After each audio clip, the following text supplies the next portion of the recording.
través de nuestras redes sociales, donde queda el programa para siempre, en YouTube, en Twitter o X, o se me quita, y en Facebook. Estoy hoy con Paula Cabalén, como lo hacemos 2 veces al mes, para compartir temas de interés nacional e internacional, pero en otra dirección, un poco más para llegar a tocar la conciencia, el espíritu, el alma de la sociedad que nos escucha, porque nos pueden estar escuchando aquí como en cualquier otro lugar del mundo. Paula, estamos inmersos en una situación muy triste, muy lamentable, donde las armas, la guerra, han sido o es hoy el método elegido para solucionar un conflicto. Y yo soy partidario de la paz, yo soy partidario del diálogo, que creo que son precisamente la vacuna, el antibiótico, el antiviral, lo que usted quiera, que debe utilizarse en todas las dosis que sea necesario para hacerle frente a la guerra. El diálogo no, nunca tú puedes decir que el diálogo está de más. Nunca tú puedes decir que estamos abusando del diálogo. El diálogo es como la democracia. Con democracia se resuelven mejor los problemas que con dictadura. Paula, háblame del diálogo como mecanismo de solución de conflictos. Bienvenida. ¿Cómo va? Buenos días a todos. Bueno, a ver, voy a decir algo comenzando con esto de la guerra. No quiero meterme en el tema de cómo ellos debieran resolverlo porque son años y años y años y años de historias que muchos desconocen, mucha gente desconoce y juzga. O sea, yo lo puedo leer en las redes sociales. Entonces, mi invitación hoy es a que no juzguemos, que nos interioricemos, que sepamos por qué es que estas personas toman esa decisión y por qué se ve tan difícil. Ayer hablaba con amigos de varias religiones, todos de varias formas de pensar diferentes y cada uno con su mirada, y todos llegamos a la conclusión de que hay que desarmar una historia hacia atrás. Y que, como bien dijiste, tal vez no es solo diálogo. ¿Qué pasa con el diálogo? Yo también creo que el diálogo es lo único que nos hace resolver problemas, pero ¿qué pasa cuando hablamos y no accionamos en función a lo que hablamos? Exacto. ¿No? Porque también hay muchas personas, y tú lo sabrás, que solo hablan, prometen y después ninguna acción sigue. Claro, entonces creo que me gustaría hablar... Diálogo con compromiso. Diálogo con compromiso. Y sin condiciones. ¿Estamos claros? Sí, y sin juzgar. Y ahora vamos al diálogo en sí. ¿Por qué nos cuesta tanto hablar? Y voy a decirte cosas que yo veo en sesión. Hoy va a ser como más mi mirada sobre esto, ¿sí?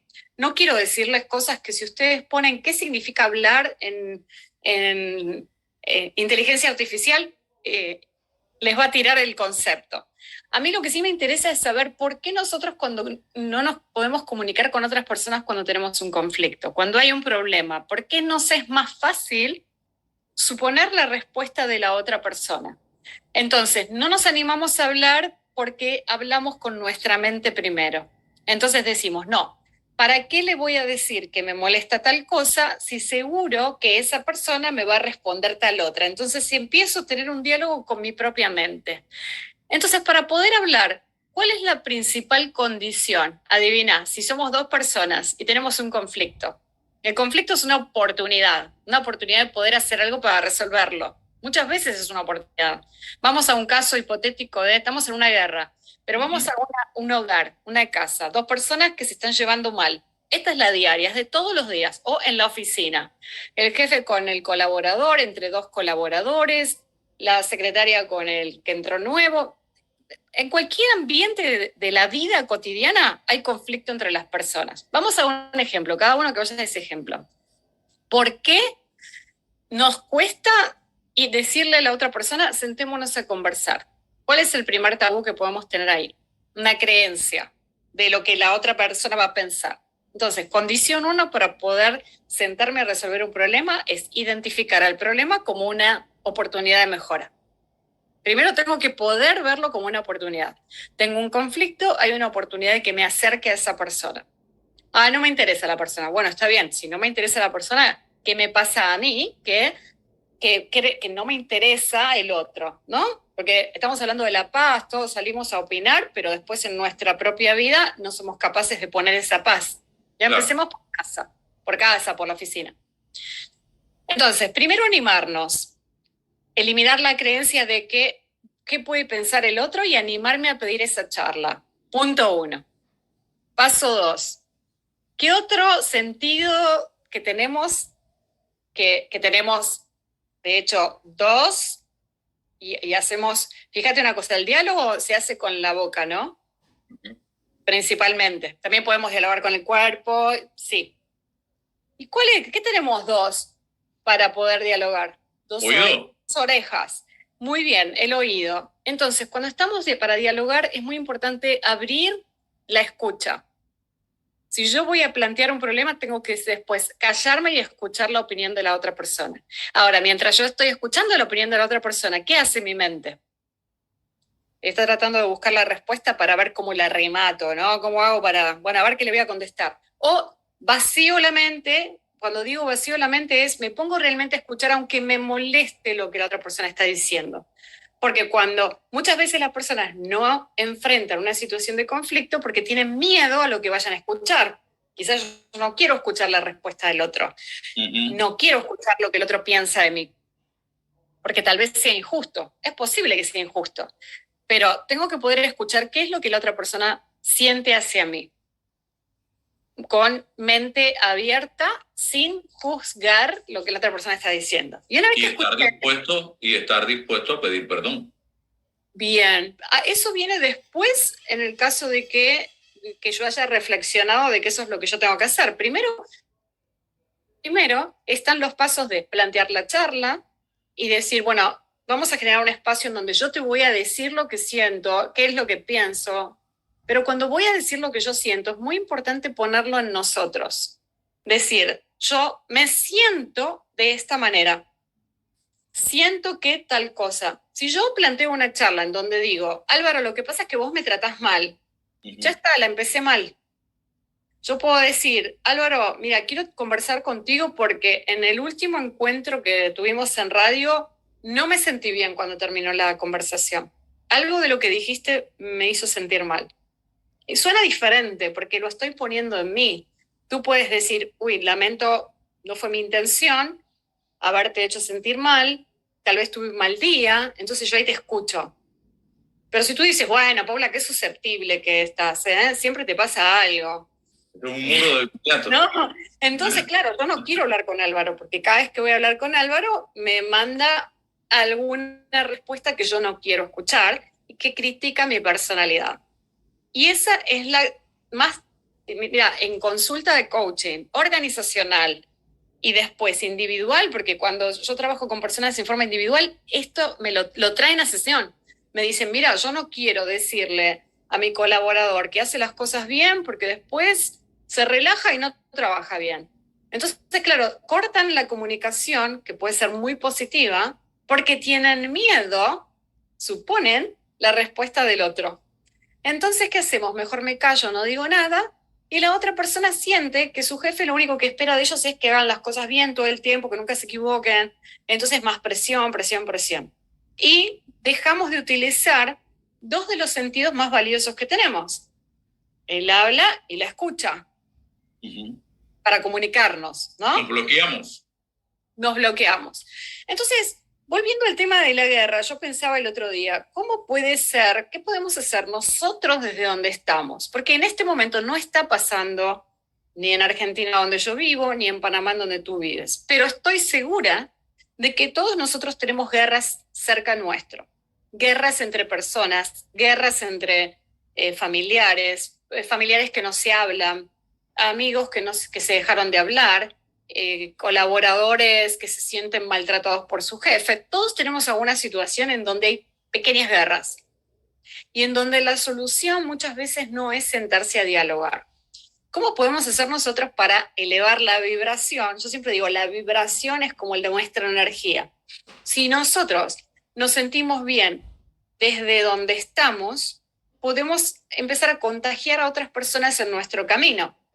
Entonces, si tú empiezas a resolver un conflicto a través del diálogo, cuando te sientas con un amigo que tiene un conflicto con su esposa, le dices, mira, yo no sé cómo puedes resolver tu problema, pero a mí me funcionó tal cosa. Entonces, cuando tú cuentas tu caso, inspiras a la otra persona. Entonces, suponte que resuelves una situación de diálogo, así como estábamos hablando, con estos pasos, ¿no? Primero, enfrentar la situación sin miedo. Hay que saltar el miedo. Indefectiblemente, el miedo es lo que nos bloquea. Saltar el miedo, paso 1. Paso 2, plantear el problema desde mi punto de vista. ¿Cómo me siento ante esta situación? Yo veo tal tema y me siento así. Paso 3, escuchar la respuesta. Paso 4, si me duele la respuesta, después identificar por qué me duele esa respuesta, qué tiene que ver conmigo, lo que me están diciendo. Paso 5, responder sin herir. ¿No? Voy a responder y voy a decir, mira, ok, te escuché, pero me gustaría, veamos de qué manera lo podemos resolver. Entonces, si yo no agrego y no ataco a la otra persona va a sentir que no tiene que elevar la muralla.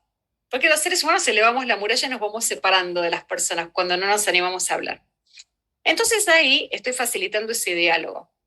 Estos pasos, si empiezas a ejecutar esos pasos en cada situación, y tú puedes decirme, sí, Pau, está bien, pero yo, no sé, no puedo hablar con, no sé, mi hermano que me robó dinero, es un ejemplo, ¿sí? Mi hermano me robó dinero y le robó a mi padre, entonces yo no puedo hablar con esa persona. Ok, bueno, hay casos en donde no tiene solución, salvo que nosotros querramos que el otro sepa por qué tomamos distancia.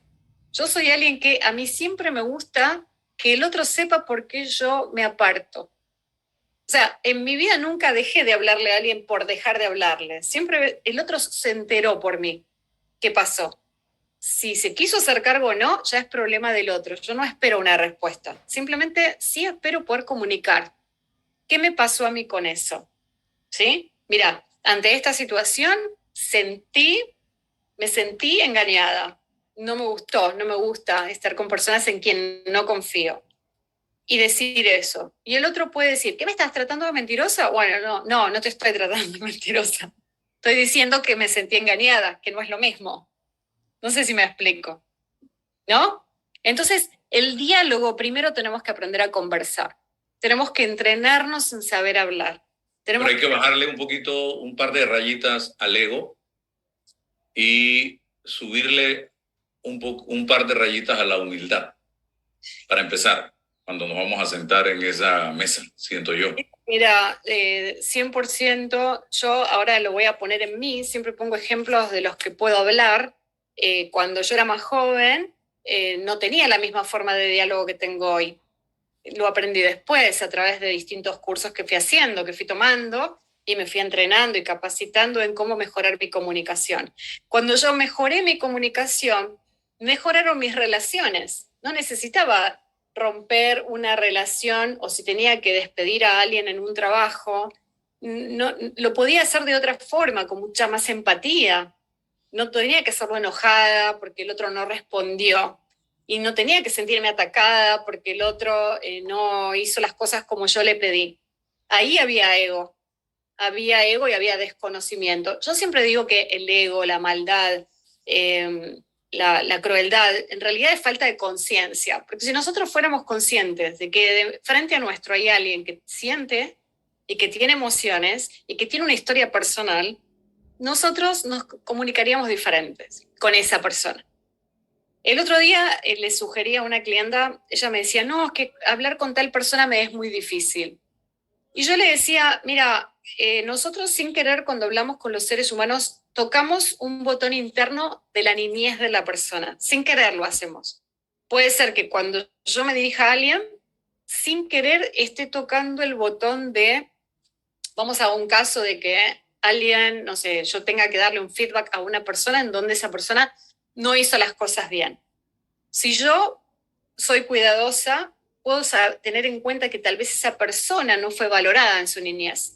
Quizás tuvo padres maltratadores, personas que no lo vieron. Entonces, si yo no lo veo y lo despido con un email, ¿sí? Con un correo electrónico, o mando que otro lo despida, no estoy conectando ni contactándome con esa persona. Y esa persona puede seguir sufriendo el dolor de no sentirse tenido en cuenta. Ujú. ¿Ok? Entonces, ¿qué podemos hacer nosotros? Identificar dentro de cada adulto con el que nos relacionamos, hay un niño que sufrió en la infancia. Dentro de un adulto que tiene que maltratar a otras personas, hay un niño que sufrió de bullying en el colegio. Y yo te lo firmo que es así. Entonces, muchas veces cuando me encuentro con alguna persona que maltrata, lo miro y trato de preguntarle, ¿cómo? ¿Y en tu adolescencia cómo era? ¿Cómo eran tus relaciones? ¿Tenías amigos? ¿Cómo era? Y al rato te empiezan a contar, bueno, en realidad yo era amigo de los hermanos de de los amigos de mi hermano y todos me trataban mal como el hermanito menor.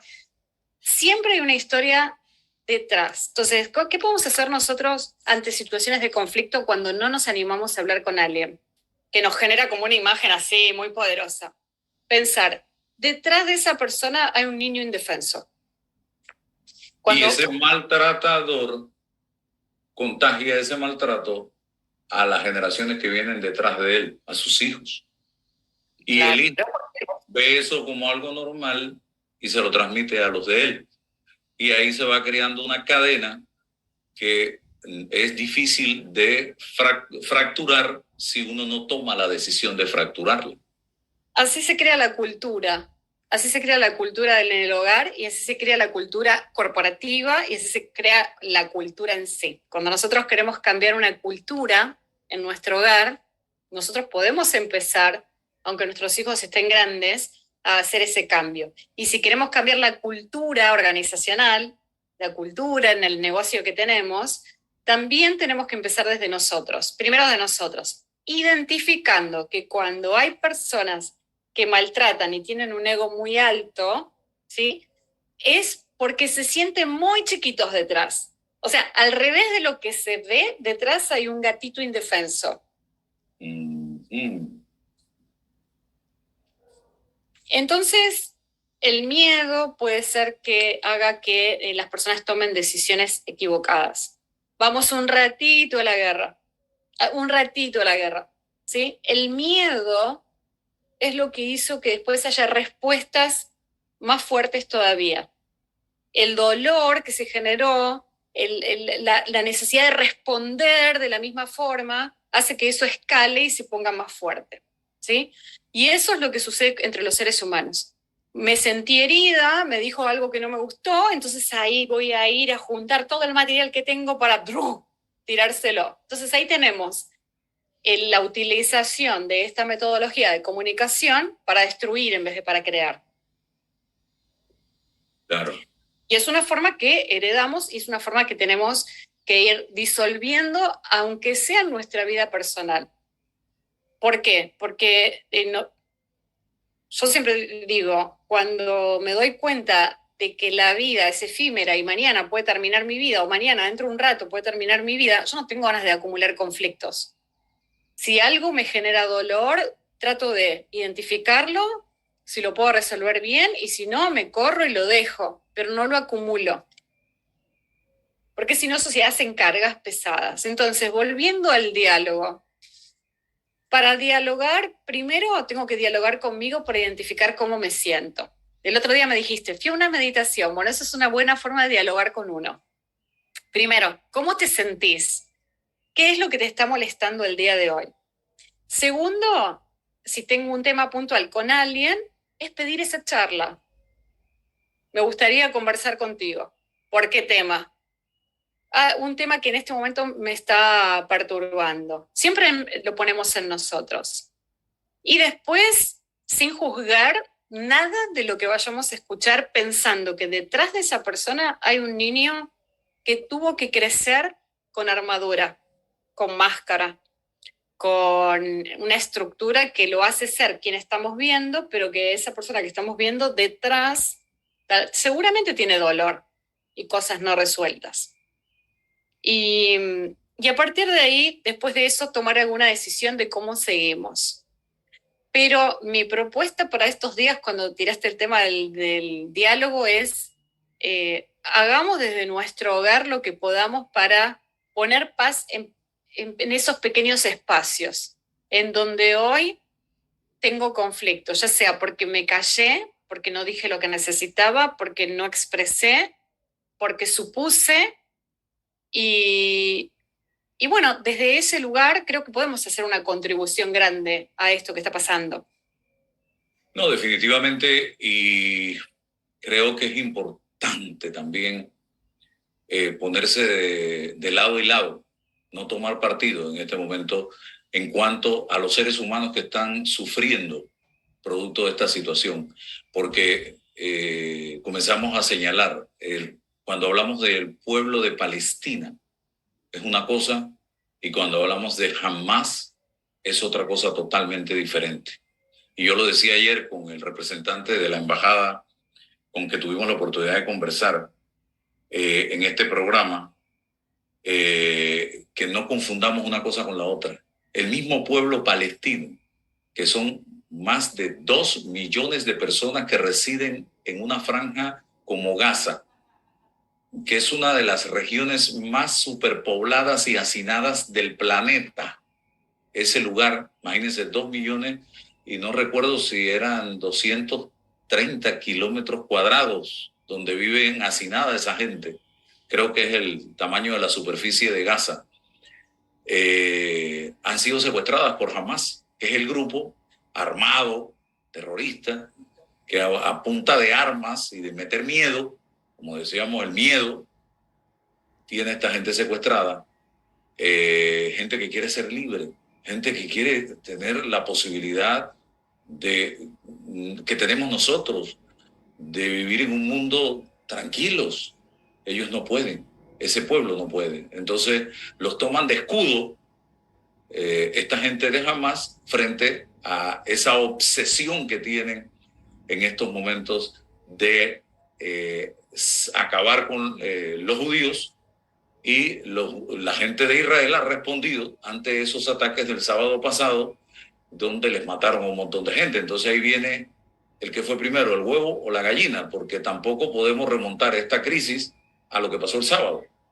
Esto tiene... No. Que muchos años, claro, y esto no es algo que se va a resolver con una bomba y no es algo que se va a resolver tampoco de un día para otro, pero sí creo que con la conciencia colectiva y con cada uno de nosotros. Si cada uno de nosotros cuando vamos a leer algo, en vez de estar diciendo, claro, porque estos no entienden nada, porque porque fulanito dijo, a mí me llama mucho la atención, miro y digo, wow, estas personas viven en guerra consigo mismas, porque si yo tengo que poner semejante cantidad de odio en un texto, en un posteo, es porque me odio a mí. Entonces, primero la guerra está conmigo, vivo en guerra, entonces, ¿cómo puedo opinar de una guerra en un país si yo vivo en guerra? Creo que es para reflexionar. Lo que sale de mi boca es cómo estoy, lo que sale de mi boca es cómo me siento. Yo necesito tirar eso porque yo me siento así.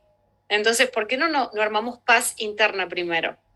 ¿Y qué podemos hacer para hacer paz interna? Y yo sé que puedo sonar, uy, mira, está ridícula diciendo eso, porque cuando las personas quieren boicotear van a encontrar algo para hacerlo. Pero la paz, como sea tu día, está dentro de cada uno de nosotros.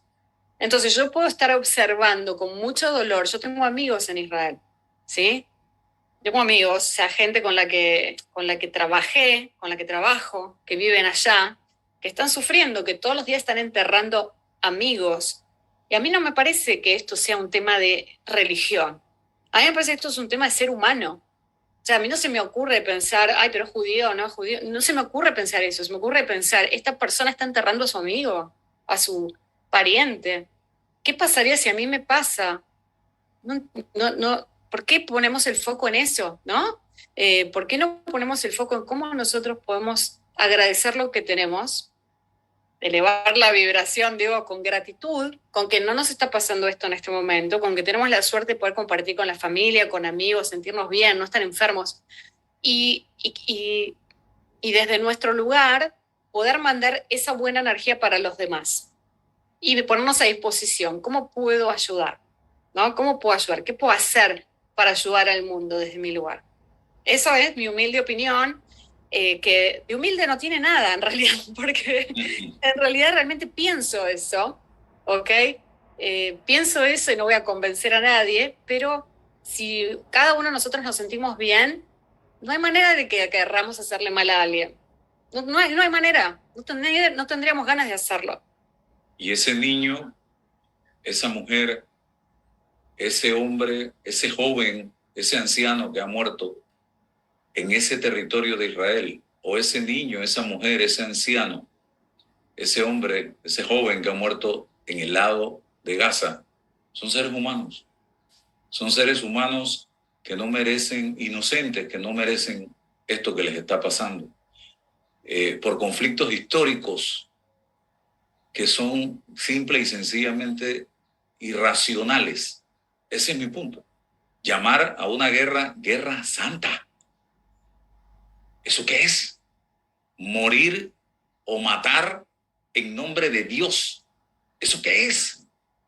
Hay mucha creencia, hay muchas creencias en eso, en algunos grupos, y que, bueno, sería para el capítulo de trabajar creencias, y es muy difícil porque, digamos, son manejados por líderes que saben lo que están haciendo. El problema es que cada uno de nosotros tenemos que saber cuándo estamos siendo manejados por alguien y tener esa autonomía, aunque sea de criterio mental, ¿no? Y vuelvo a lo mismo, ¿qué podemos hacer nosotros desde nuestro lugar? Empezar a usar la mente positivamente y empezar a creer, no creer todo lo que nos están diciendo, creer más en nosotros, identificar, tener criterio propio. Eh, Empezar a decir, ¿esto que aprendí es así o no? Eh, Empezar a ver, escucho un poco de Álvaro, un poco de Paula, un poco de mi mamá, un poco de mi papá, un poco del profesor. Bueno, ¿y yo qué creo de todo esto? No le voy a creer a ninguno, voy a armar mi propio pensamiento. Creo que es un Perfecto. poco el desafío de la época. Bueno, muchas gracias, Paula.